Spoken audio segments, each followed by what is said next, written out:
కృతి శెట్టికి టాలీవుడ్ లో వచ్చినంత grand entry మరి ఏ హీరోయిన్ కి దొరకలేదనే చెప్పాలి. ఉప్పినతో తొలి సినిమాలోనే సంచలన విజయాన్ని అందుకున్న కృతి ఏకంగా 100 కోట్ల హిట్ ను చూసింది.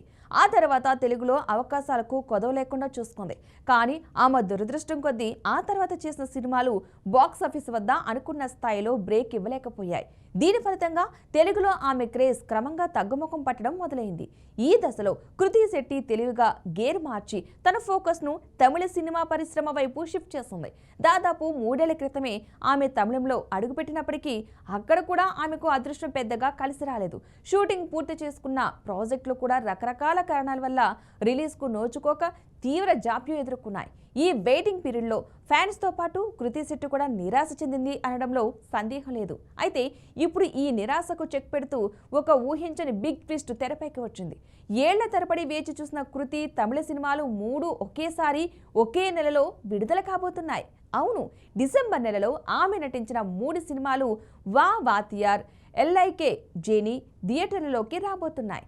కార్తీ సరసన చేసిన వా వాతియార్ డిసెంబర్ 5న రిలీజ్ కానుండగా ఎల్ఐకే డిసెంబర్ 18న షెడ్యూల్ అయింది.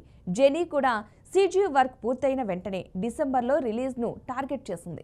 3 సంవత్సరాలు ఎదురు చూసిన డెబ్యూ కేవలం 30 రోజుల్లోనే ట్రిపుల్ ధమాకాగా మారడం నిజంగా ఒక బిగ్ ఛాలెంజ్.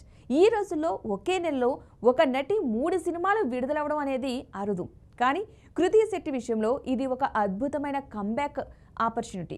వేర్వేరు జోనర్లు, వేర్వేరు హీరోలతో వస్తున్న ఈ 3 సినిమాలు సక్సెస్ అయితే తమిళ ఇండస్ట్రీలో ఆమె స్థానం బలపడుతుంది. తెలుగులో కోల్పోయిన మార్కెట్ వాల్యూను ఆమె తమిళం ద్వారా తిరిగి సంపాదించుకోవచ్చు.